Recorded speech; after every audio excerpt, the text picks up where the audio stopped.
Hello, Master Rain Gardener students. My name is Matthew Bertrand. I'm a restoration coordinator with Friends of the Rouge, located here in Southeast Michigan. I am here today to share a stormwater calculator, a rain garden sizing calculator with you. You are someone who wants to build a rain garden at your home. Maybe you've taken the Master Rain Gardener class or Rain Gardens 101.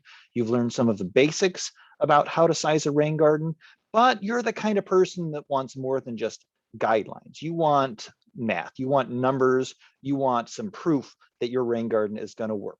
Well, I am here today to share with you a sizing calculator that I have developed for you that is pretty simple, but will give you strong, sturdy numbers that you can count on when it comes to your rain garden. So I'm going to start sharing my screen here and I will step you through that calculator. So first off, let's see, we're going to download it. So we're going to go to the rouge.org/calculator. You can see right there that URL. And when you hit that, it's going to download. And let's open this thing up and see what we see.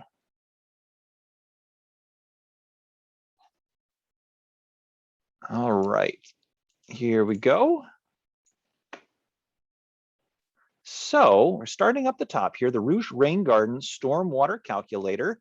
There are some directions at the start here. Basically, this is going to be a way for you to enter in some of the basic information for your rain garden that you've learned how to capture through the Master Rain Gardener class. You'll enter this information in here, and then you will get a snapshot on your rain garden performance.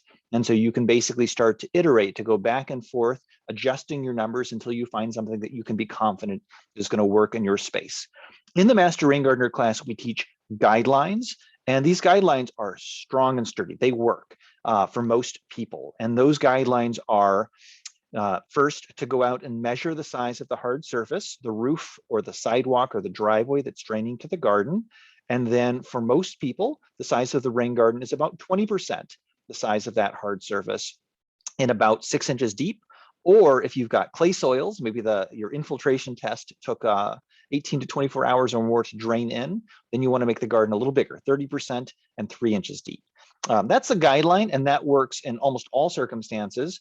But this calculator, you can see more precisely what's happening and why it is that we have those guidelines. So to start stepping you through it, the first thing to know is that all the areas in green are areas that you can adjust if you like. And as we step down through this, you'll see information prompted, the green areas, and then notes oftentimes and directions on the right side, sort of stepping you through what is being asked of you. And for those that want to do more than this, there are a bunch of hidden cells you can see on the left. So if you want to see more of what's happening, you can certainly unhide those. But right now, this is showing just the bare minimum pieces. So the first thing you're going to want to do is figure out how big of a rainstorm do you want to size for. And what we teach in the Master Rain Gardener class is a 1/2 inch storm, which is what the default value is in here. And the idea with that is basically, so in a 24-hour period, if a 1/2 inch of rain falls, your rain garden is going to hold all that water back. And that volume amounts to about 85% of the water that falls each year on average in Michigan historically.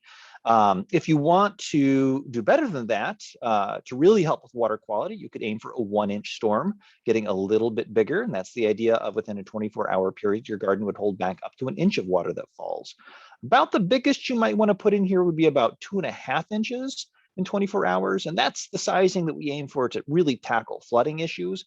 But the reality is that's a big garden. That is more than I expect anyone is going to be able to dig themselves. Even that 1 inch storm target, it might be bigger than what you're able to dig for yourself, unless you're on like sandy soil. If you're on really sandy soil, 1 inch might be reasonable.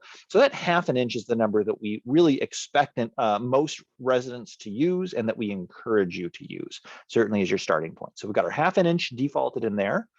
And then the next section, and this is the most complicated section of this calculator, we've got impervious areas right here, and impervious means hard areas. So like the roof, the driveway, the sidewalk prompted. And then if you're interested, you can also provide areas for lawn and garden spaces that might drain to your rain garden. For most people, this doesn't really matter. Really, those hard areas are where most of the water comes from.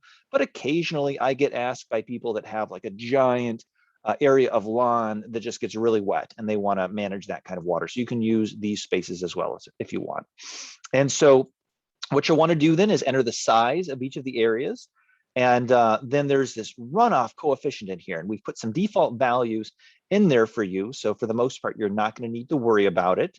If you want to learn more about those coefficients, it's basically the percent of water that's going to be running off. So for these hard areas, 95% of the water is what we put down, whereas for the lawn and garden areas, much smaller amounts are potentially going to be running off. There's an extra tab down here, common coefficients. So if you want to see a summary of common coefficients, or this piece down here, you can see more information. When you've got steeper soils, you get more runoff. When you've got flatter soils, you get less runoff. So you can get a little bit more precise with it if you would like. The default values in here are good enough for the vast majority of people. So, okay, so we'll do a demo now on a quick way you can get some of those sizing pieces. Shoot, I forget which tab I had opened. There we go. Let's pick a random house. I'll show you the Google Maps method, which I teach this in the Master Rain Gardener class. This is pretty fast and easy. We're going to pick a random house, zoom in on this person on Ann Street right here. So let's say they're going to build a rain garden. Actually, let's pick somebody that actually has a rain garden they could build. There was a tree there. Here, this looks like this house has got a little bit of an open space right here. This might work for a rain garden. And let's say this half of the house is draining up to there. So I'm going to right click on the edge of the roof. I'm going to go to measure distance, and then I'm going to left click and basically trace out the roof area. Who knows what's happening with this little front thing here. And let's say that also this little corner of the roof is going to get there. It's kind of a complicated shape. And when I get done, down here, I get a total area, 547 square feet. And it's not perfect, but it's pretty close. And this isn't rocket science, so pretty close is typically good enough. So 547 square feet on our sample rain garden. And so over here under size square feet, I'm going to enter in 547. And boom, I suddenly get a runoff volume that I'm aiming for there. And you'll notice down here, it also has the rain garden area. And this is not green, so please do not adjust this. This should stay what it is. It is pulling the rough size of the rain garden from down below. And it has a runoff coefficient of 100%. And that's because all the water that falls in that rain garden stays in that rain garden. And we want to include that water as well. As we move farther down, we've got a basin bottom area, and this defaults to 20% of the size of the sum of the impervious areas you entered above. So that's typically the target. If you are on clay soils, a slower draining garden, you might want to make it 30%. So if you want, you can do it as a calculation. Say we want to divide by 3 up there, or you can just start entering numbers in. Maybe you just want to say 200 or 250, whatever it is you're playing with. And this is the point where you get to really play with it and see what's going to be appropriate. I'm going to stick with the 20% for right now. We're going to assume that the soils at that site are pretty well draining.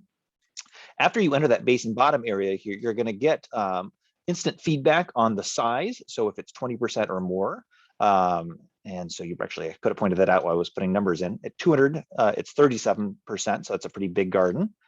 At the 109, that was the 20% right on there. So you can see, and there's a little bit of meditation over here on the different sizes.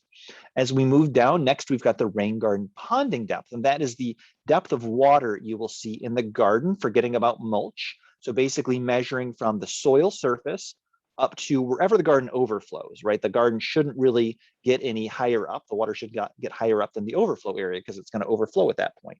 So that depth is going to be the depth of your garden. And we typically recommend 6 inches, unless it's clay. If you're doing a bigger garden, maybe you're making it shallower. So I'm going to bump it up to 6 inches right there. Next, we've got mulch depth. I'm assuming that you're going to put 3 inches of shredded hardwood mulch in there. You don't have to, though, if you don't want to have mulch in your garden for some reason. That mulch is actually going to reduce the amount of water that your garden can store a little bit. It takes up space. And then next, we're going to do depth of your soil amendment. This is going to be basically how deep are you going to churn up or amend the soil. And this one, it should be between about 3 and 6 inches. This is the idea that you're going to have to do a little bit of digging. When you dig up that soil, the soil is looser afterward. It's got air spaces that are going to hold some water.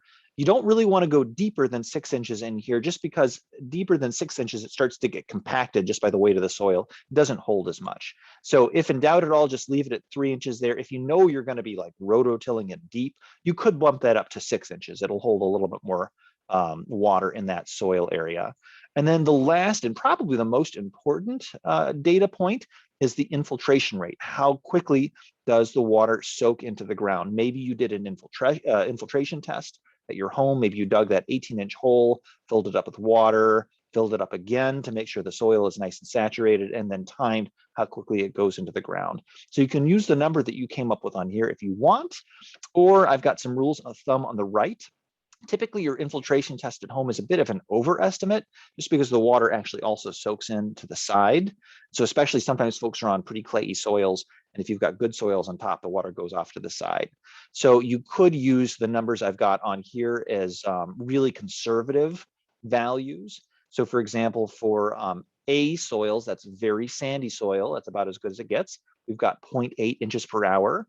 For just loamy soils, you could use 0.4 inches an hour. For clay soils like half clay, 50% clay, it's not heavy clay, maybe 0.25 inches per hour, or D heavy soils, like I'm talking like potting clay soils, 0.06 inches per hour, very, very slow.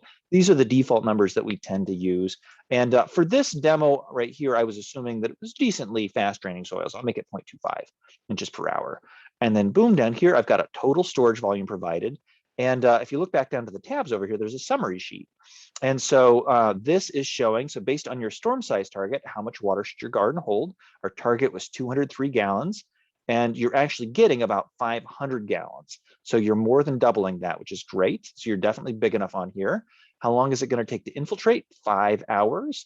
And then the size of the garden needed to soak up all that water within 48 hours, actually a really small garden is what this one is showing here. And I think it's because that half-inch storm can be pretty small. And our assumption here with good draining soils, that's not true for most people. So for most people who have more clayey soils, let's go ahead and do a demo with that now. We'll keep with that 547 square feet right there. We'll make it a little bit bigger. We'll make it 30% of the size. Actually, let's keep it the same sizing for now. Let's just make it 20%. We'll drop that ponding depth to 3. And we'll drop that soil infiltration rate to 0.06 inches an hour. We'll just see what that looks like. And then you'll see, so right here, so based on your storm size, how much water is it going to hold? So we're aiming for 203 gallons. We're only getting 199 gallons. So we're a little bit smaller than that half-inch storm. It's going to take 35 hours to infiltrate, which is great. So it's not going to go over the 48-hour target.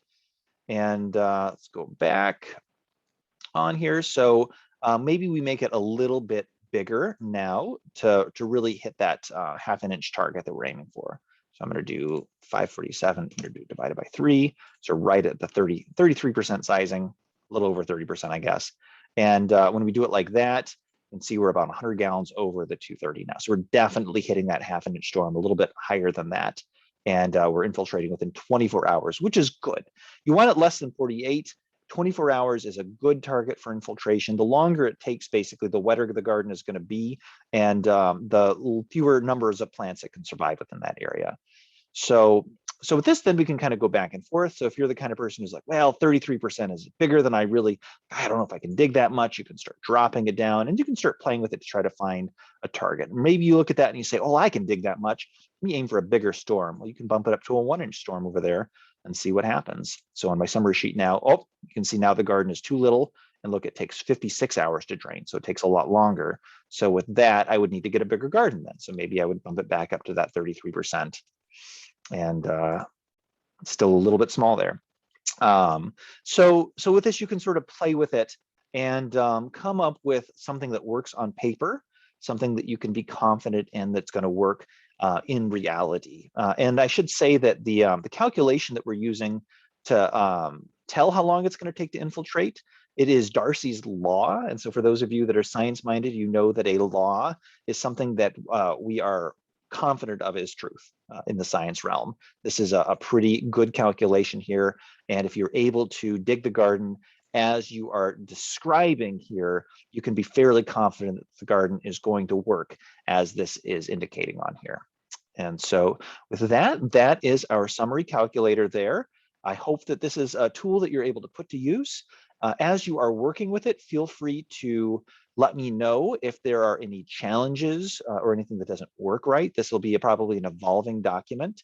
As a reminder, the place you can find this document. It's the rouge.org/calculator. You'll be able to download this. It is in Excel, and you'll be able to work with it. If you do not have Excel, you can try to upload it into like a Google Drive account and translate it over. I think it should probably work in there as well. And maybe we'll do that for you at some point in the future.